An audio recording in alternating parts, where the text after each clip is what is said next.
Namaste, Yogi. So excited to have you back here at the Yoga Revealed podcast for season 4.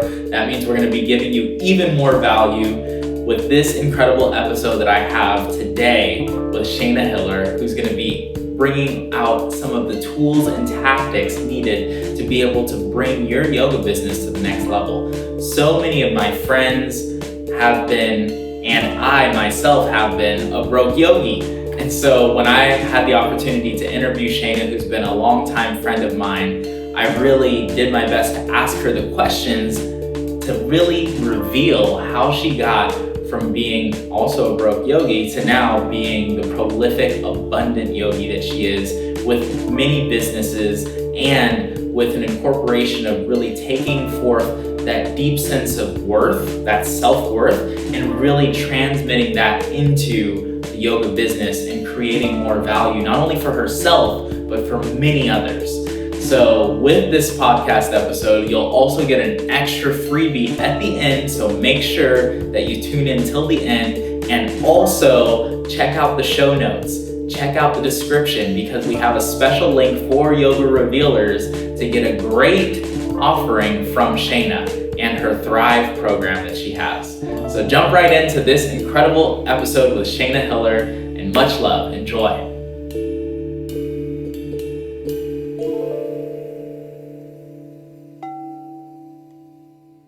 Blessings, Yoga Revealed family. So excited to have the one and only Shayna Hiller here on the phone today, on the Zoom today, and our whole entire network being connected from all around the world right here on the Yoga Revealed podcast. Shayna, how are you feeling today? I am so pumped. I just got back from a hike, so I'm just so in the zone, excited to dive in. Ooh, that's good. The blood is pumping. You just got back from your evening hike. And I'm just excited because I have the opportunity to interview you. And most importantly, it's been such a beautiful just friendship that we've had for, I would say, at least like 4 or 5 years now that we've known each other since, Venice times when you were teaching nonstop over at Yoga Collective. And then from there over to Tantris, you were there for a little bit as well. And I've known you for such a long time, and being able to see you grow into the incredible entrepreneur that you are, the incredible teacher that you are, and just the heartfelt, beautiful human being that you are. And it's a blessing to have you on the podcast today to really tap into more of what it means to really incorporate the yogic lifestyle while at the same time being able to run a sustainable business. Because I feel so many yogis out there, they just, they're learning how to do 2 things at once. And it's so great to be able to have the tools and the tactics to be able to take it to that next level. And you're one of those people who has done that. So I'm stoked to have you on today. Thank you, Andrew. I am so grateful to be here. Yes, indeed. So I want to start with a little bit about your background, where you're from, how you grew up, and what brought you to the practice of yoga. Great question. Well, I'll do my little nutshell version, but I grew up in New Jersey. I'm a Jersey girl. And probably, if you say the farthest thing away from ever thinking I would be into anything having to do with yoga. In fact, even growing up, I guess the closest I got to any type of physical activity or, spiritual, that wasn't even on the table, but physical activity was like cheerleading. I was not into it. So a lot changed. I went to college, and when I was in college, I never really wanted to go to college. I always had what shall I say, different desires than the desires that my family had for me and that society had for me. Yet those desires weren't very clear. All I have to say is that I never felt 100% about going along with the way things were, but I did. And I went to college in Rhode Island. And while I was there, I was incredibly stressed. I didn't want to be doing it. I wanted to be a hairdresser. I worked in the hair industry for a really long time. I just wanted to do hair and chill in New Jersey. And literally my parents wouldn't let me. They're like, you got to go to college first, then you can make a choice. I'm like, all right. So I was just stressing out. I studied abroad my senior year of college. I just wanted to get away. And I had never traveled in my life. I was 19 years old at the time.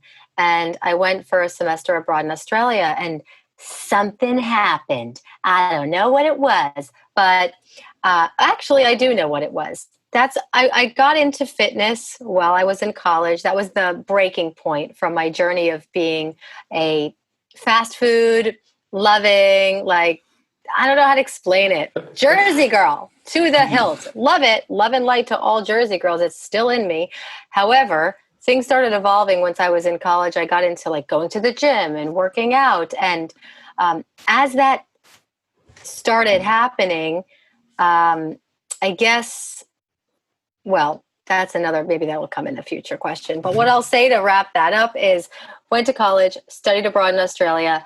I was going to take a kickboxing class. At this point in my journey, I was really into like high intensity physical activities. And I accidentally walked into a yoga class. I couldn't leave. I was already in. And in my mind, I said, oh, this is going to be like boring. This is going to be slow. I meant to go to kickboxing. And oh my gosh, it was a vinyasa yoga class. I left there, as you know, drenched, wrung out like a sponge. And I'm like, but I wasn't frazzled like I normally felt when I left these like high intensity, like cardio, whatever, aerobic classes. I'm like, what was that? And from that day on, I just began to explore. And not only yoga, but it naturally led me to eating clean. It led me to exploring and really appreciating nature. So when I came back to Jersey, everyone was like, who are you? So that's when I decided to do my first yoga teacher training. Wow. And so basically you felt like this connection to yoga early on. It didn't have you frazzled. What was your first inclination to continue forward and actually dive into a yoga teacher training? You know, I think that I'm that type of person that when I really enjoy something, I want to learn more about it. It's as simple as that. So when I came back to Rhode Island, where I was studying at the time, I was like, well, I wonder if this yoga thing exists here, because I had only done it in Australia. So I kind of put it into that category. It just happens over there.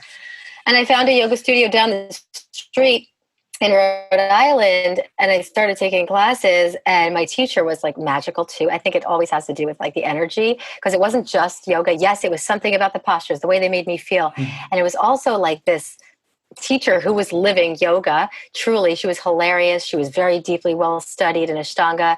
And we used to practice in her basement of her house with space heaters. This is before like a heating system existed. This is in a hot OG yoga hot yoga. OG. Like we had a fireplace, the fire was on, and we all had space heaters, and people would come like 25 minutes early so that they could get closer to the space heater. And like, that's the jam. And so I asked her, I said, I got curious. And I said, like, where did you learn this? Like, how did you learn? I don't even know if I consciously thought like, oh, I want to become a yoga teacher. I was just like, how do I learn more? And she said, if you have the time and the money, go to Costa Rica for 3 weeks, study with Donna Nava Stapleton, blah, blah, blah. That night I signed up for my training. It was just a transmission. Next step, next best thing to do. Yeah. Wow. And so you came to Costa Rica, you did your yoga teacher training. And how did you first start teaching yoga as a means to actually, making it a living? Because I feel like a lot of people, they go from this like, oh, like I really love yoga and it's going to be fun and I'm going to be able to teach people and maybe I'll make some money, but I'm still going to keep my day job. Like what actually helped you transition into creating it as a sustainable career? Yeah, that's a beautiful question. Well, so if I did my yoga teacher training when I was 20 years old, the answer to that question happened many years later. So what you just said is actually partially the answer to the question. When I graduated from my yoga teacher training, the last thing on my mind was business or money. I just wanted to teach. I was like desperate to teach yoga and be able to transmit some of that wisdom and magic that I received in my training. And it was lovely for a period of time because I got to exercise and continue to dip my toes and get the experience and that natural high that we can get from teaching. And eventually it came to this point where I was like, okay, what do I do now? And I couldn't afford a lot of the things, because even though I was actually teaching, I did start teaching yoga right after my teacher training. But, my yoga teacher training, and I'm sure many people who embark on a YTT, it's not just here to teach us how to teach yoga. It's also a practice of like clearing ourselves. So I was still going through a lot of my own healing, and that stuff takes time. So I had to really like get my body and my health in order. So even though my mind really wanted me to like start going right away, the universe had other plans in store for me. So I really had to slow down and get present. So I think it was a lot of the people I surrounded myself with. I was in the raw food world back in the day, and a lot of those people who like the OG raw foodists from New York City, we had like a clan. A lot of them have branched off, and they're now like, they've got really successful podcasts. They're working with like really awesome, like functional medicine doctors. They're like out there influencing the universe. Not so much with raw food as much anymore, but with just wellness in general. And not only do they know a lot, but there was this confidence and this knowledge of how to actually make it a business. So I've taken various courses in coaching. I became a certified health coach through the Institute for Integrative Nutrition, which kind of felt like a natural next step because yoga brought me into nutrition, like naturally. I was like craving different foods, things were feeling different. How can I learn more about this? And then in IIN, we learned about how to become a health coach, how to get clients, how to grow your coaching business, how to stand out among the rest. But it still wasn't like enough. So then I embarked in B school with Marie Forleo. And then you did B school too. I did B school. I just kept on, when are we done learning? And I didn't do it fast, because I also see there's a lot of like, training junkies out there, so to speak, but we all have different styles. But I knew that there was more. And so now it's like a blend, of all of that. Mm-hmm. So that's what really brought me to it, was learning about how to, first of all, I had to choose. Do I want to make this into a business? Because the first thing for me was like, I want to shave my head and move to a monastery.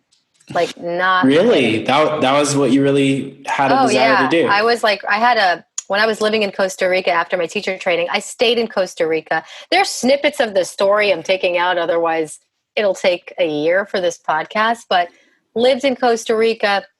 My neighbor was an old, like, ex-Buddhist nun. And so she would tell me all these stories about her time in Japan at the monastery. And this is when I was very deep in my practice. I was really like kind of against anything worldly. I was celibate for 10 years. I was fasting every single day. Like, I was really in this vibe of like, I just want to like be pure. But that intensity, and I'm going to use that word, wasn't allowing me to be grounded in the material world. I had so many judgments about it. So during that time, I was absolutely contemplating, do I want to get off the grid and just devote my life to the practice?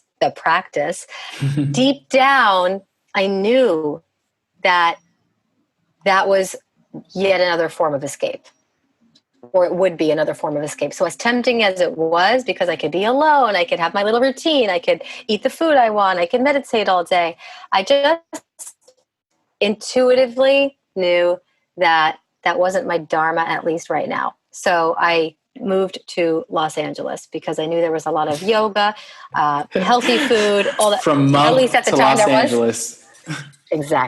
Exactly. That's Shayna for you. I'm a Libra, so it's kind of like it could be this or that. Which one's it going to be? This one. This one.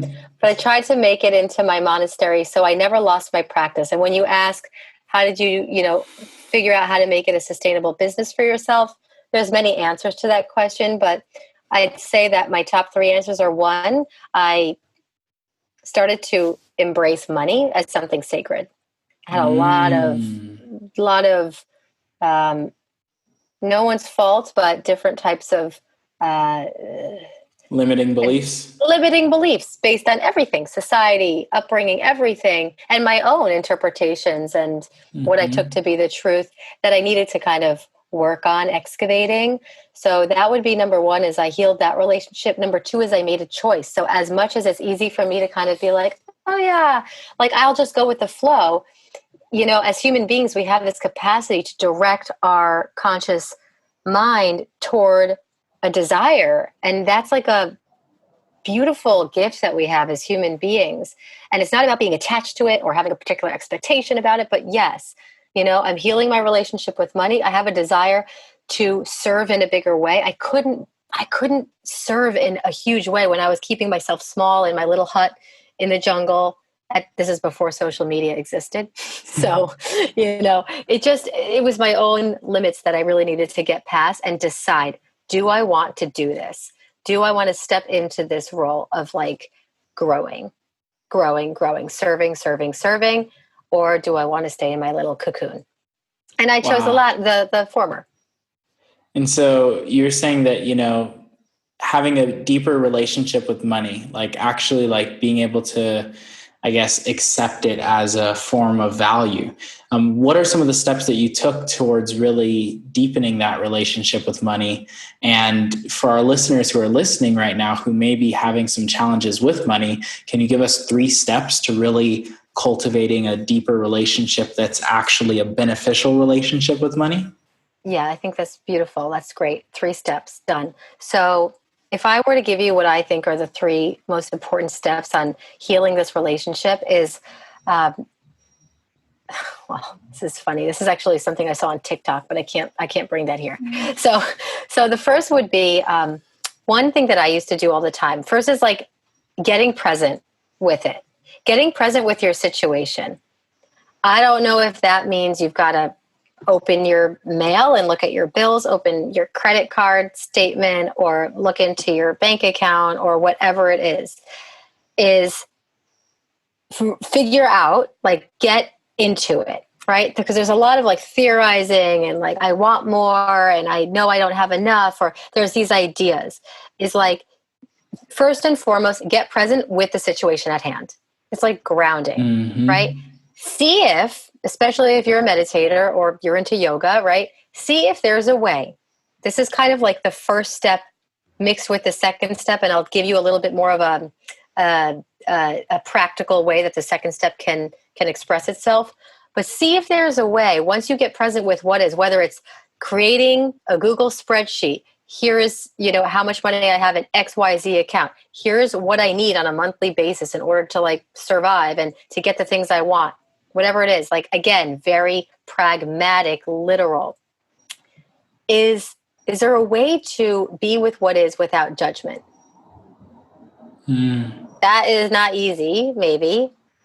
Or just seeing it as it is. And I'm telling you this, like, really, because I used to feel that pain in my body when I would open up a credit card statement, or I'd look into my negative bank account and I would feel it in my chest. I'd feel it in my stomach. I'd cringe.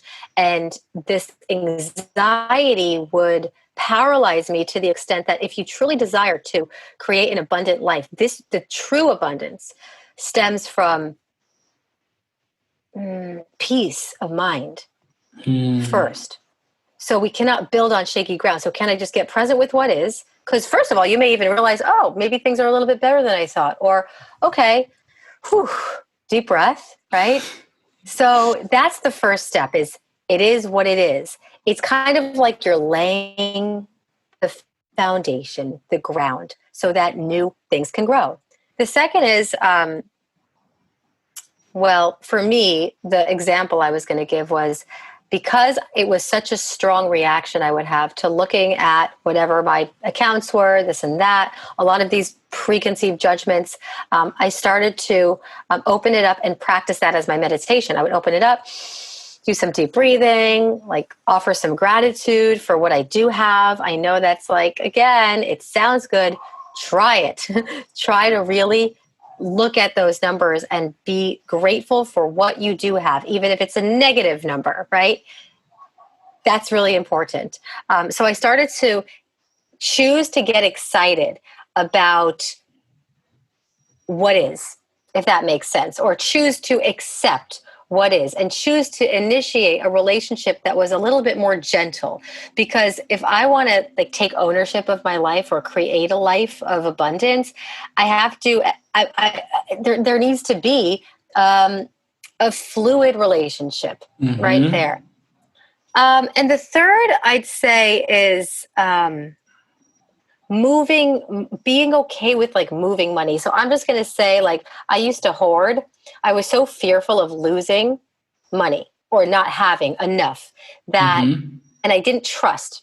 I didn't trust the universe. I didn't trust the banks. I didn't trust people. I didn't trust like investing in anything. I had a wad of like $30,000 that I had cultivated from when I was like a kid, cash sitting in the top drawer of my parents' house. Because mind you, I became like broke. I had this wad of cash though that I would never touch, collecting dust, sitting in a drawer. I had to move home with my parents because I couldn't afford to live, even though I had this wad of cash sitting there. That's how deep this hoarding was. And in yoga, we learn about aparigraha and non-hoarding, and like Mm-hmm. it's energy. It's a source of energy. And so it was very scary for me to move to Los Angeles, to invest in all of these different courses, to start the ball rolling instead of waiting, instead of accumulating. I mean, I felt stuck. My body felt stuck. It felt like it was caving in on me because I was scared that if I started to spend money, that I would lose it. So I say that conscious movement of money, conscious, is important because it is like, it is an energy. It is a frequency that must be used because otherwise, if it's stuck, it knows it's stuck, and it's much harder for it to like grow and flourish in that state. Like you would pull leaves of that beautiful, orchid potentially in order for new ones to grow, just like a tree. It's fall right now. It's October. I've been hiking every single day, even in LA. The leaves are falling down. It's not a bad thing. That's making space for new life. Mm-hmm. So I'd say um, get present with where you're at, breathe into where you're at, and see if you can accept that and start to cultivate that more loving relationship with this very grounding energy. This is the root chakra. And third is, if you are in that state of hoarding or holding on or fear, I'd say start to like get yourself that coconut latte. Get yourself, what Treat something that yourself. treats yourself to something that's truly nourishing. Because Mm-hmm. if you're the other side of the coin, that's like more impulsive or overdoes it, I'd say, okay, like put the brakes on consciously as a source, as a form of self-love, as a form of self-care, as a form of seeing this currency as something divine, as something sacred. I mean, even these days, I was just having a conversation with someone today. Um, I took some money out of the bank actually when COVID started because I was like nervous and I have cash. I like bought a safe, just not my old hoarding thing, but just because I was like, okay, what should I do here? Mm-hmm. Anything could happen. Anything could happen. So I now have some sitting, and I was somewhere yesterday, and I was going to pay. It was Cafe Gratitude. I was going to go and pay for a meal. I was just taking out some food, and I had some cash on me. They're like, "Oh, we no longer accept cash." And like a lot of places don't accept cash. Part of it's COVID, part of it's like just the world is becoming digital. So I started Wow. laughing. I just started laughing. And the reason that, just to wrap this whole thing up, is it's like, oh, this like doesn't mean anything anymore. I mean, it kind of does, but it kind of doesn't. It's paper. The reason that I started this whole thing with like this TikTok thing that I saw, and maybe I'll link it or whatever, I'll share it with you another time, is this guy, I think his name is Barron something, or Rob Barron something. He's a comedian. And he Mm-hmm. did this little, like a back and forth with an alien, him as an alien and him as him. And the alien was like, oh, so tell me about this money thing. Like, what is it? It's like, oh, well, it's paper. He's like, oh, so like it means it's valuable. He's like, well, it's not, but we believe it is. He goes, oh, Hmm. so everyone believes the same thing where you come from. Well, not really, but we all believe that money is, this. So, our beliefs about money are really important. Mm. Really important. Like, what do we believe? Can you see it as sacred? The tantric lineage of yoga sees everything material as sacred. And so that's been my journey, is like, no, for me, escaping to the monastery is the same as honoring money. It's no different. It's the attachment to it and the ability to be at ease without it that causes suffering. And so I actually thank the times in my life when I was feeling like I had nothing, because I would actually go back to my meditation practice. I never let that take me off course. That's why I'm still here. I just developed a sense of trust.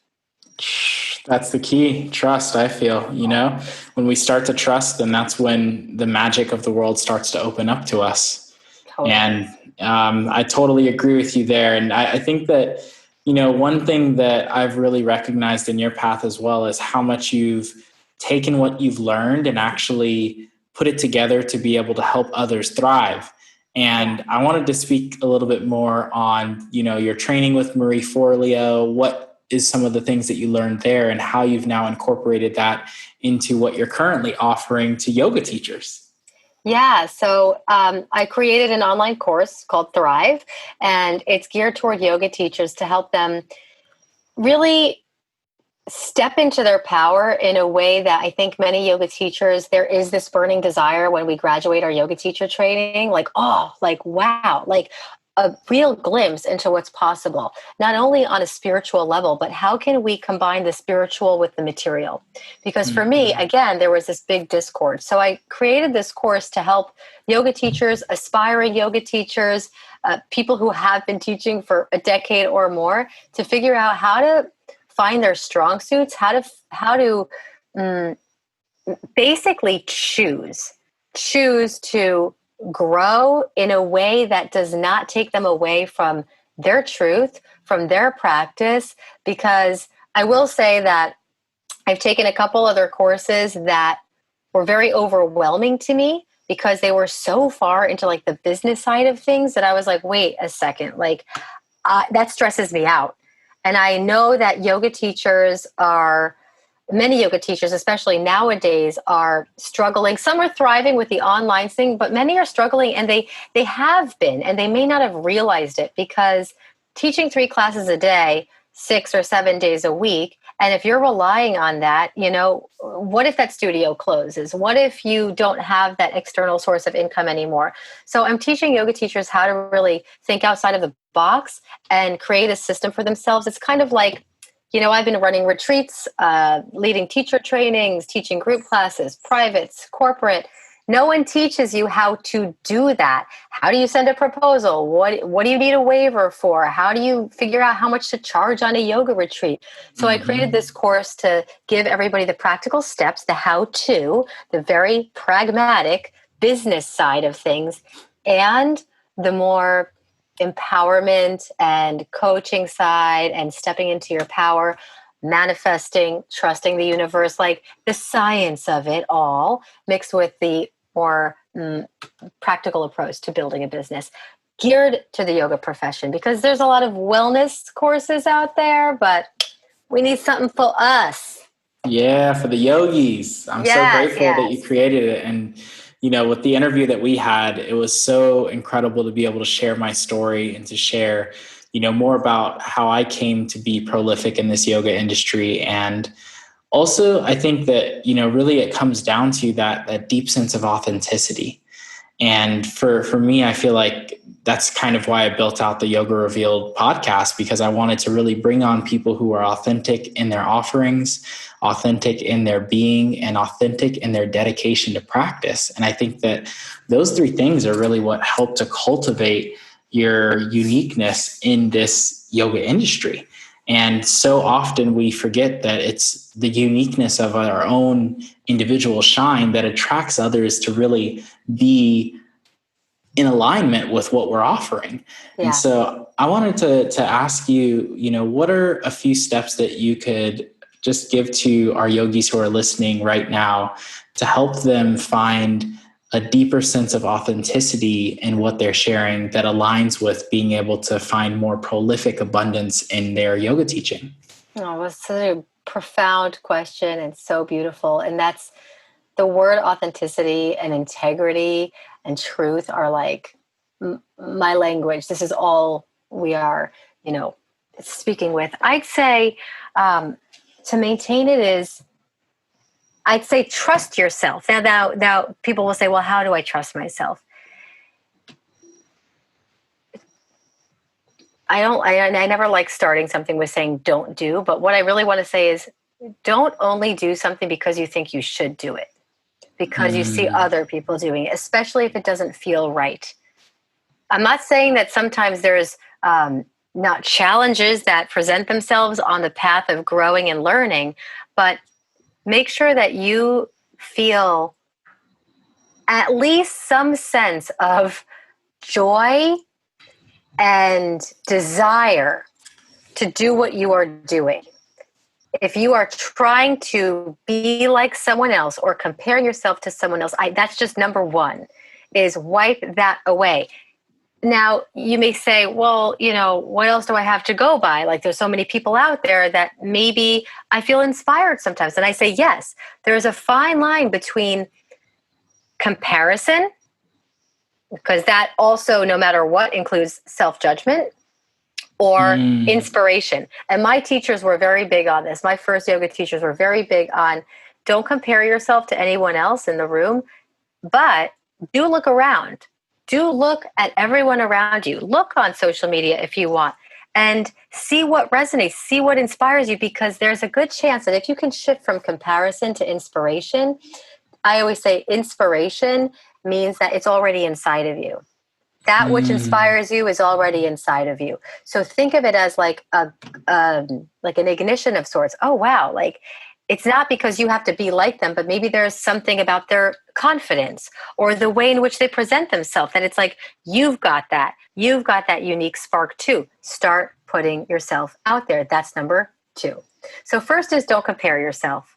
Be inspired. Do what inspires you. Surround yourself with media or people or whatever it is that inspires you. 2 is put yourself out there.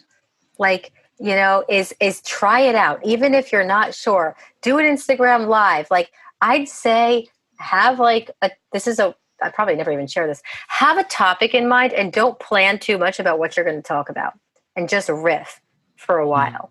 Like, have an idea. This is honestly how I started my YouTube channel. I have a YouTube channel for yoga teachers to help them grow their business. And so many people would send me requests for the video, for the topic of the video. And I just would go in front of the camera. I know the topic. I know my way. I'm never going to go off on too many tangents. I'll always come back. And I just spoke from my heart. And it's funny because I've done like teleprompter stuff since then. And it's like, oh, it's so much less like flowy when I'm like reading off of a script than going with the flow. People appreciate you as you are. But if you never exercise your voice or your throat, and it may not be your voice, this may be something else you want to do, right? But start taking action, because the people around you, the media, whatever it is, this is your mirror.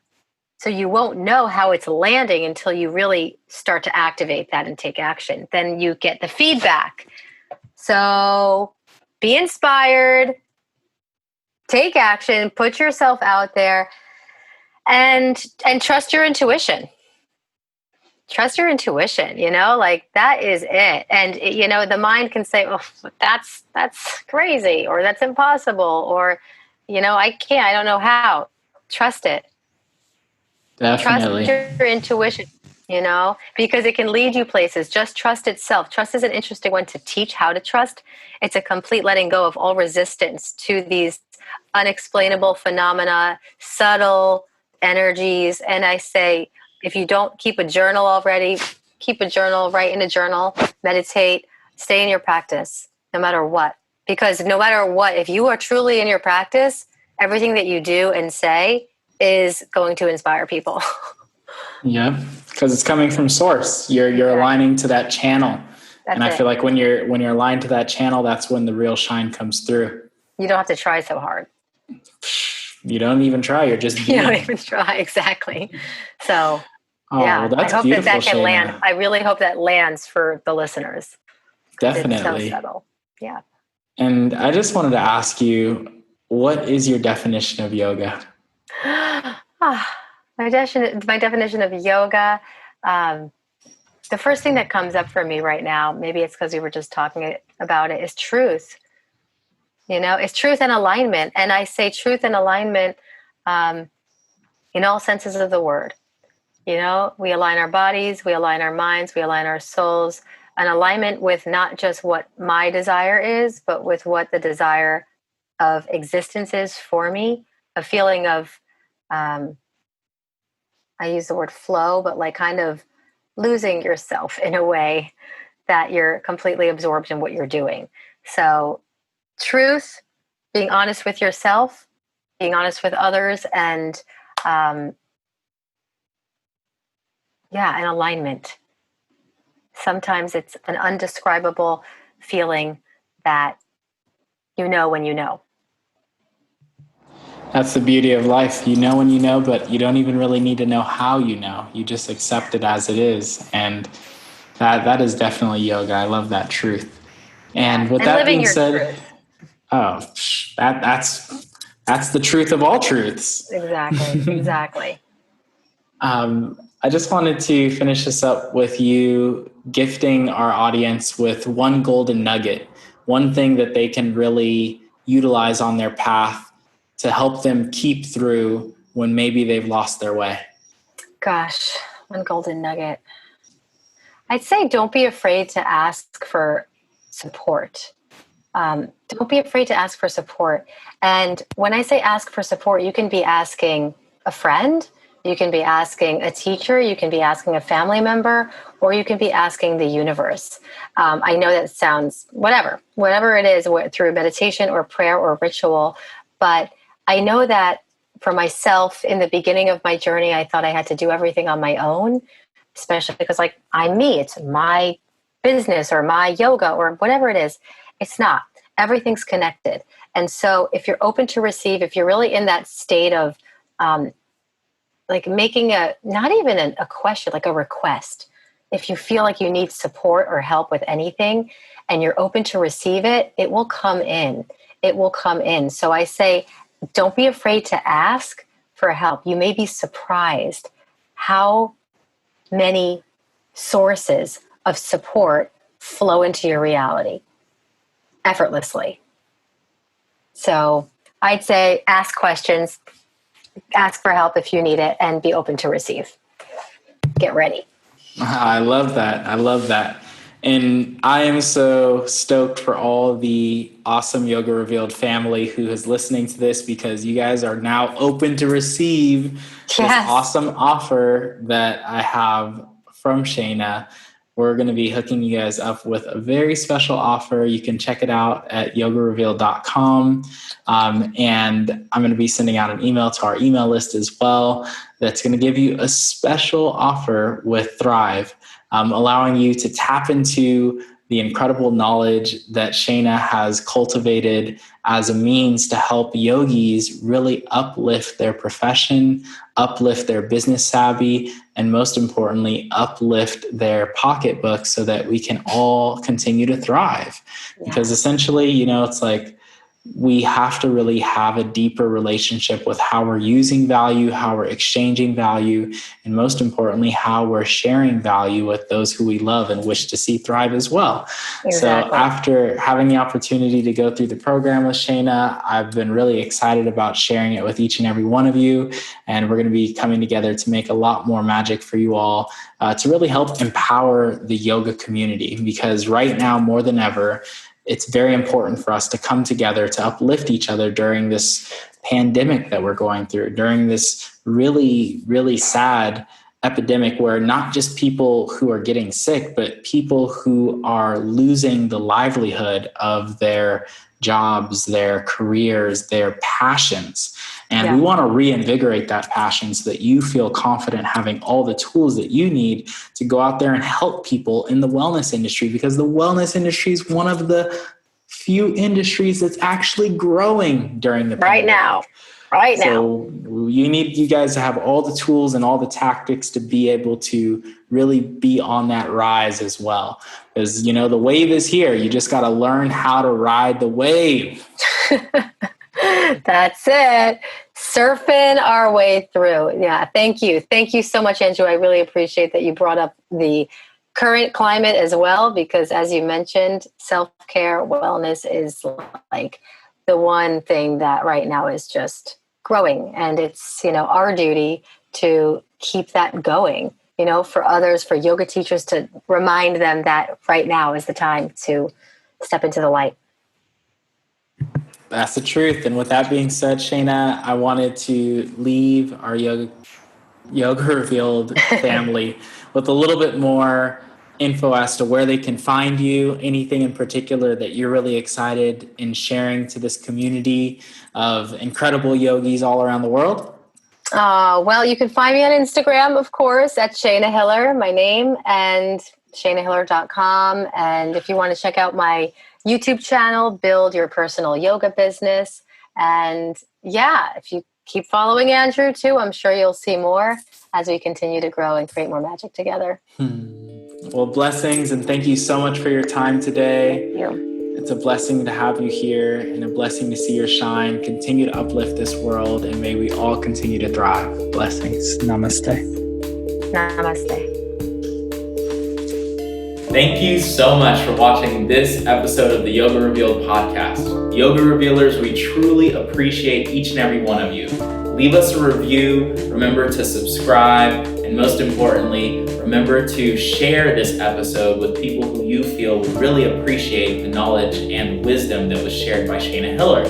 In addition to that, please do take advantage of this awesome discount that we're offering to each and every one of you on the Thrive program. This is a huge benefit that you'll be able to take advantage of and to really tap into your own business accolades and amplify your streams of revenue so that you too can be an abundant yogi and live a life of freedom. That's what we're all here for. Thank you so much for tuning into the Yoga Revealed podcast. Remember to share this episode with someone who you truly love as we all uplift one another and rise above. Blessings and namaste.